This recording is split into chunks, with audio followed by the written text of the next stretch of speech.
Hi, and welcome back to Westferry Times. I'm Emily Carter. For this deep dive, we're getting into something really important, something that affects, well, pretty much all of us one way or another. Mental health awareness and support right here in the UK. We hear a lot about it, don't we? But today, we want to dig a bit deeper, understand the real picture, the challenges, and maybe find some reasons for hope. And to help us do that, I'm really pleased to have Dr. Alex Morgan with us. Dr. Morgan is a consultant psychiatrist with the NHS and also a really strong advocate for community-based mental health care. It's great to have your perspective here today. Thanks for having me. It's vital we keep talking about this, so I really appreciate the chance to explore it with you. So just to start us off, from your viewpoint, what's the sort of headline for mental health in the UK right now? What's the key thing we should grasp? I think the overarching picture is one of, well, significant and growing need, a need that our current systems are genuinely struggling to meet. We're seeing higher rates of mental health difficulties across really all age groups, and it's particularly noticeable among younger people. The demand for support is, frankly, just outstripping the capacity we have.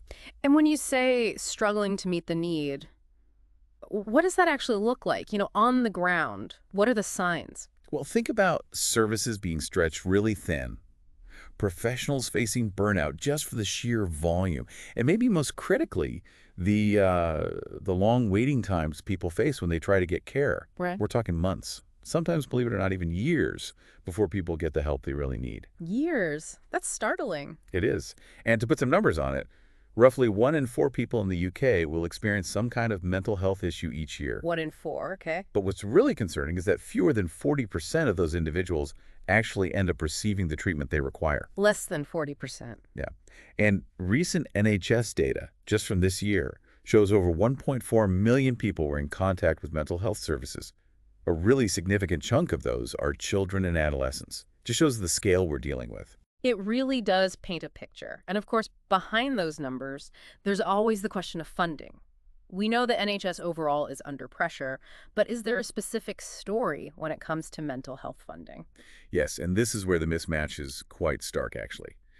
Currently, mental health services get around, say, 11% of the total NHS budget. Okay, 11%. But if you look at the overall burden of ill health in the UK, what actually causes sickness and disability, mental health conditions account for over 20% of that burden. Wow, so double the budget share, almost. Exactly. So you have this situation where the resources allocated just don't line up with the size of the problem. And that directly impacts, well, everything. The ability to expand services, to bring in new treatments, and crucially, to provide that timely support we talked about. That makes the access issue even clearer. So thinking about someone listening now, maybe they recognize they need some support. What's the usual first step, and what hurdles might they hit straight away? For most people, yeah, the first point of contact is their GP, their family doctor. And GPs are vital, absolutely. But this is often where the first delays can creep in. GPs, they might not have specialist mental health training, and they're often juggling really heavy workload. Sure, understandable. So that can mean longer waits just to get referred onwards. Maybe to talking therapies, like CBT, cognitive behavioral therapy, or perhaps to more specialist psychiatric teams, psychiatrists, psychologists, mental health nurses. The waiting times for those referrals can be, well, honestly, brutal sometimes. Brutal. It's really not uncommon for someone to wait 6 months, maybe longer, just for a basic course of therapy. 6 months. And mental health needs can be so different from person to person, can't they? Is that standard NHS pathway always flexible enough? That's a really key point. Mental health isn't, one size fits all. Some people need more intensive therapy. Some need medication alongside therapy. Others might need longer-term support. And unlike physical health care, where you often have quite clear, maybe more flexible pathways for different conditions, the NHS mental health system can sometimes feel a bit rigid. It might lack that adaptability for people whose needs don't fit neatly into the standard boxes. Which must be incredibly frustrating. Deeply frustrating, yes. And we are seeing more private therapy options popping up. How is that affecting things overall? Yes, there's definitely been a rise in people seeking private care, which is understandable if you face a long wait. And it could provide quicker access, absolutely, but only for those who can afford it. And the cost. You're typically looking at £80 to £100, maybe even more, per session. Right. That's significant. It is. And it unfortunately feeds into this growing sort of two-tier system. If you have the resources, you can potentially bypass the NHS waits. But many others think single parents, students, people on benefits, they just can't afford that. They're left needing the public services that are already stretched.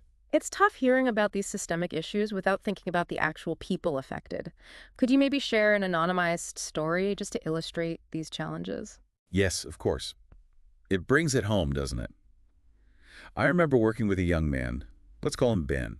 He was 22, really struggling with quite severe depression and also self-harming. Okay. He did reach out for help, which is a huge step, but he then faced a 5-month wait just for his first formal assessment. 5 months just for the assessment. Just for the assessment. Hmm? And during that long wait, well, things got worse. He lost his job, became very isolated from friends, family. His mental health really spiraled downwards. Oh, no. By the time he actually got support, his needs were much more complex than they might have been earlier. And he said something really poignant to me once.